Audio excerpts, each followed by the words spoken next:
আসসালামু আলাইকুম। এখন দেখবেন সংবাদ শিরোনাম। বিশ্ব দরবারে বাংলাদেশকে বন্ধুহীন করার ষড়যন্ত্র হচ্ছে। মে দিবসের সমাবেশে তারেক রহমান বন্ধ কারখানা চালু ও হকার পুনর্বাসনের আশ্বাস। পিটিআইতে বিতরণের দুদিন আগে প্রাথমিক শিক্ষা অধিদপ্তরের রহস্যজনক আগুনে পুড়ল কয়েকশো ল্যাপটপ। স্টোরের সংখ্যাতেও গড়বেন সিসিটিভির ফুটেজে নাশকতার সন্দেহ। জাতীয় ক্যান্সার গবেষণা ইনস্টিটিউটে রেডিওথেরাপির 7টি মেশিনের 2টি নষ্ট। রোগীর সিরিয়াল দেয়া হচ্ছে 1.5 বছর পর। আজ থেকে শুরু হচ্ছে রাতের শিফট। বন্দরনগরীতে প্রতিদিনই বাড়ছে হাম আক্রান্ত শিশুর সংখ্যা। চাপ সামলাতেই চট্টগ্রাম মেডিকেলে 1 শয্যায় চিকিৎসা চলছে 3-4 জনের। এতক্ষণ দেখছিলেন সংবাদ শিরোনাম, এবারে দেখবেন বিস্তারিত। বিশ্ব দরবারে বাংলাদেশকে বন্ধুহীন করার ষড়যন্ত্র করা হচ্ছে বলে দেশবাসীকে সতর্ক করলেন প্রধানমন্ত্রী তারেক রহমান। বললেন, অরাজকতাকারীদের প্রতিহত করতে চোখ কান খোলা রাখতে হবে। নয়াপল্টনে শ্রমিক সমাবেশে নিজেকে একজন শ্রমিক ঘোষণা করে প্রধানমন্ত্রী বলেন, তার সরকার দায়িত্ব নেওয়ার পরপরই বন্ধ কলকারখানা চালু করা সহ দেশে বিনিয়োগ বাড়াতে নিরলসভাবে কাজ করে যাচ্ছে। পহেলা মের এই সমাবেশ সেসব শ্রমজীবীর যাদের রক্ত পানি করা শ্রমে ঘামে এই সভ্যতার ভিত্তি, যাদের জীবনের পরতে পরতে শোষণ আর বঞ্চনার উপাখ্যান। বৈরী আবহাওয়ার মাঝেও জাতীয়তাবাদী শ্রমিক দলের এই জমায়েতে যোগ দেন হাজারো নেতাকর্মী। কেউ একা, কেউ বা ছুটে আসেন ছোট ছোট মিছিলে নয়াপল্টনের লাল সমুদ্রে। বিকেলে এই শ্রমিক জনতার মাঝে হাজির হন বিএনপি চেয়ারম্যান ও প্রধানমন্ত্রী তারেক রহমান। বক্তব্যের শুরুতে শ্রমিকদের সুরক্ষায় বিএনপির নেয়া 31 দফার কথা তুলে ধরেন তিনি। নিজেকে একজন শ্রমিক ঘোষণা করে শীঘ্রই বন্ধ কলকারখানা চালুর পরিকল্পনা জানান প্রধানমন্ত্রী। গত 1 মাস আগে আমি নির্দেশনা দিয়েছি যে কিভাবে আমরা কত দ্রুত আমরা বন্ধ কলকারখানা কোনটি চালু করতে পারবো, যাতে আবার সেই সকল শ্রমিক যারা কর্মসংস্থান হারিয়ে বেকার হয়ে গিয়েছিল সেই সকল শ্রমিকের কর্মের ব্যবস্থা আমরা করতে পারি।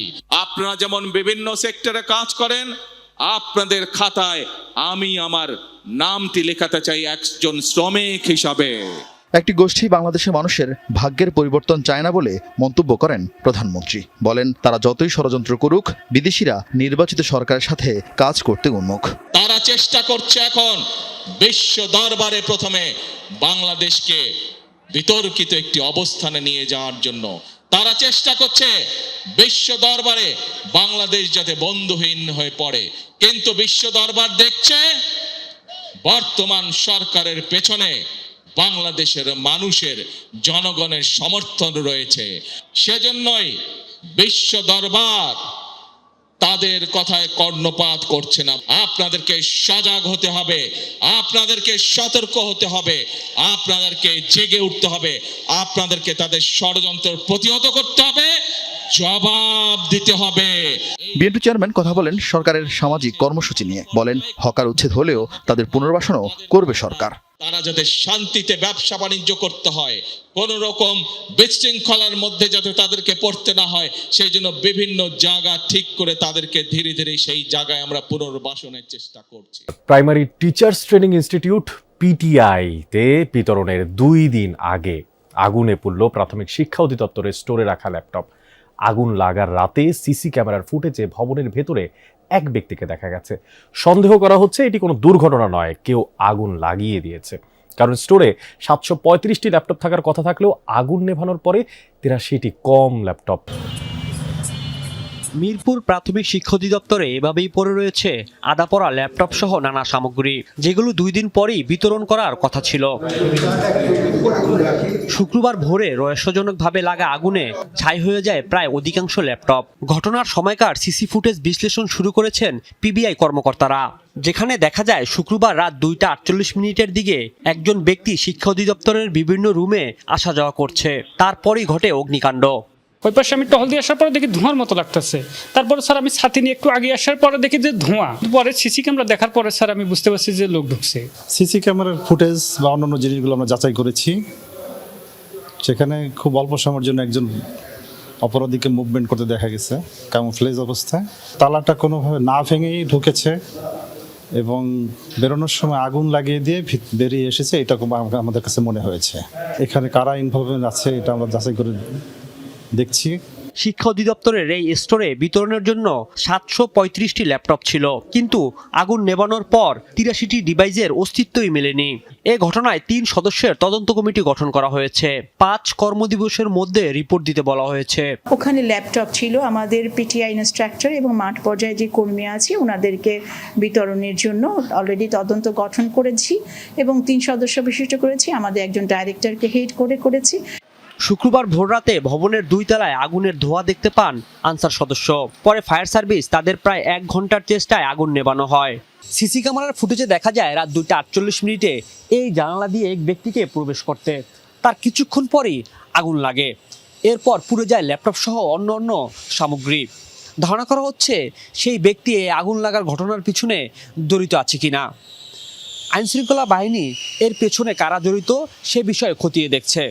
খবর পেয়ে ঘটনাস্থলে আসেন শিক্ষামন্ত্রী সহ মন্ত্রণালয়ের উচ্চপদস্থ কর্মকর্তারা। এটি কোনো নাশকতা কিনা তা তদন্ত করতে 3 সদস্যের কমিটি করার নির্দেশ দেন তিনি। এ ঘটনায় মিরপুর থানায় একটি মামলা প্রক্রিয়াধীন রয়েছে। কিছু টরও দিয়েছি, কি দেখবেন সেটা সেই অনুযায়ী ওনাদের প্রতিবেদন সাথে সুপারিশও করবেন, সেই অনুযায়ী আমরা পরবর্তী আমাদের স্টেপগুলো নেব ইনশাআল্লাহ। 5 কর্মদিবসের মধ্যে বলেছি। এটা আমাদের কাছে মনে হয়েছে। এখানে কারা ইনভলভমেন্ট আছে এটা আমরা যাচাই করে দেখছি।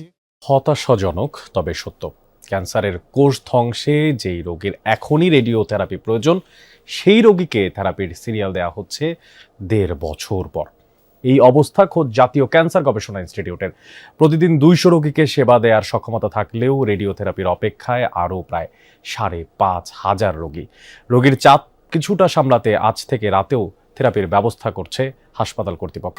ক্যান্সার হাসপাতালের করিডোর, রোগীদের দীর্ঘশ্বাস উড়ে বেড়ায় এখানে। রেডিওথেরাপি নিতে ময়মনসিংহ থেকে এসেছেন এই রোগী। সিরিয়াল 7 মাস পর। এ বিষয়ে কথা বলতে গিয়ে অশ্রুতে একাকার দুলালের 2 চোখ। 7 মাস পর কি আবার আসবেন?